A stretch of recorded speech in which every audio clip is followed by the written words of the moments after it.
Assalamualaikum warahmatullahi wabarakatuh. Halo, di sini kami akan mempresentasikan materi teori sewa lahan sebagai pemenuhan tugas mata kuliah penataan ruang dan manajemen perkotaan. Nah, sebelum memulai presentasi, saya akan memperkenalkan anggota kelompok kami, di mana saya sendiri, Vanisayana Lubis dengan NIM C1A019146 sebagai moderator, Elsa Rua dengan NIM C1A019171 dan Dian Fariha dengan NIM C1A019149. Adapun urutan untuk presentasi nanti, di mana yang pertama akan dibacakan oleh saudari Dian Fariha, kemudian Elsa Rua, dan kesimpulannya akan dibacakan oleh saya sendiri, Vanisayana Lubis. Baiklah, langsung saja. Yang pertama kami akan menjelaskan tentang definisi dari lahan dan sewa lahan. Lahan merupakan sumber daya alam yang memiliki fungsi yang sangat luas dalam memenuhi berbagai kebutuhan manusia, entah itu rumah, perkantoran, pusat belanja, ataupun lapangan. Sedangkan sewa lahan adalah harga yang dibayarkan atas jasa lahan pada periode tertentu, sehingga dalam sewa lahan ada pengukuran atas unit lahan dan periode waktu. Untuk perkotaan, penggunaan lahan pada umumnya masih harus ditambah dengan suatu bangunan yang diletakkan di atas lahan tersebut. Lalu, terdapat beberapa ahli yang mengemukakan tentang teori sewa lahan ini. Di antaranya, David Ricardo yang merupakan seorang pemikir ekonomi klasik dan Johann Heinrich von Thunen, yaitu seorang tuan tanah dari Mecklenburg, Jerman. David Ricardo menjelaskan bahwa tingkat kesuburan tanah mempengaruhi tingkat uang sewa, yang mana semakin subur tanah tersebut, maka semakin tinggi pula uang sewa yang akan dibayar. David Ricardo juga mengatakan bahwa sewa tanah itu merupakan sewa yang diferensil, artinya sewa yang disebabkan oleh perbedaan kesuburan dan letak tanah yang dipakai untuk produksi. Jika diimplikasikan pada sewa lahan, maka sewa lahan harus dinaikkan karena adanya penambahan produktivitas dari lahan yang disewakan. Menurut Ricardo, sewa lahan atau land rent adalah surplus ekonomi suatu lahan yang dapat dibedakan atas dua macam surplus. Yang pertama, surplus yang selalu tetap atau rent as an annual increment, yang mana diperoleh akibat pemilikan lahan, atau istilahnya mendapat hasil tanpa berusaha. Dan yang kedua, surplus sebagai hasil dari investasi atau rent as return on investment, di mana dalam pengertian ini lahan dipandang sebagai faktor produksi.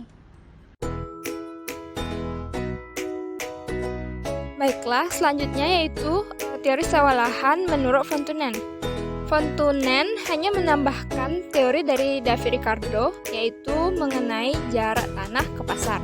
Jika dilihat dari ilustrasi gambar, bahwa kita lihat P sebagai titik pusat yang menyatakan pasar, cincin 1 sebagai pusat industri atau kerajinan, cincin 2 pertanian intensif atau produksi susu dan sayur-sayuran, cincin 3 sebagai wilayah hutan atau untuk menghasilkan kayu bakar, cincin 4 sebagai pertanian ekstensif atau dengan rotasi 6 atau 7 tahun, cincin 5 sebagai wilayah peternakan, dan cincin 6 sebagai daerah pembuangan sampah. Selanjutnya yaitu terdapat beberapa asumsi dari teori von Thunen. Yang pertama, von Thunen mengidentifikasi tentang perbedaan lokasi dari berbagai kegiatan pertanian atas dasar perbedaan sewa lahan atau pertimbangan ekonomi. Yang kedua, menurut von Thunen, tingkat sewa lahan itu paling mahal di pusat pasar dan makin rendah apabila jauh dari pasar. Yang ketiga yaitu von Thunen menggunakan kurva permintaan untuk menentukan hubungan sewa lahan dengan jarak ke pasar. Selanjutnya, dengan menggunakan kurva permintaan, von Thunen mendapatkan bahwa semakin tinggi kemampuannya untuk membayar sewa lahan, maka semakin besar kemungkinan kegiatan itu beralokasi dekat ke pusat pasar. Yang terakhir, yaitu adapun hal yang mempengaruhi tanah menurut von Thunen ialah kesuburan tanah, letak yang strategis, dan banyaknya permintaan akan lahan atau tanah.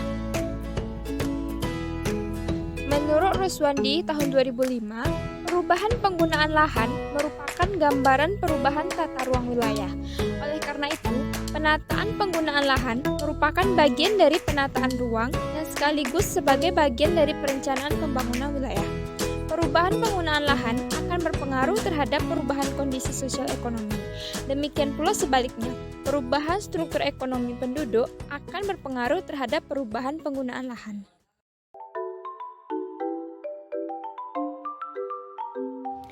Nah, terakhir setelah mendengar dan menyaksikan presentasi mengenai teori sewa lahan, kita dapat menarik kesimpulan ada dua tokoh yang mengemukakan tentang teori sewa lahan.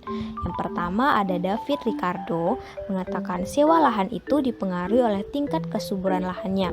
Yang kedua, von Thunen mengatakan bahwasanya sewa lahan juga dipengaruhi oleh jarak lokasi lahan ke pasar.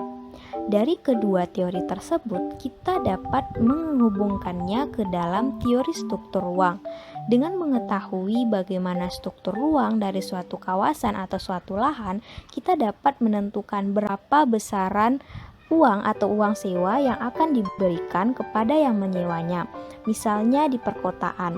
Di perkotaan itu biasanya memiliki fasilitas sarana prasarana yang banyak, sehingga harganya akan lebih mahal ketimbangkan uang sewa yang ada di pedesaan. Itulah hasil diskusi dan presentasi kami mengenai teori sewa lahan. Salah dan janggal kami mohon maaf. Wabillahi taufiq wal hidayah. Wassalamualaikum warahmatullahi wabarakatuh. Terima kasih.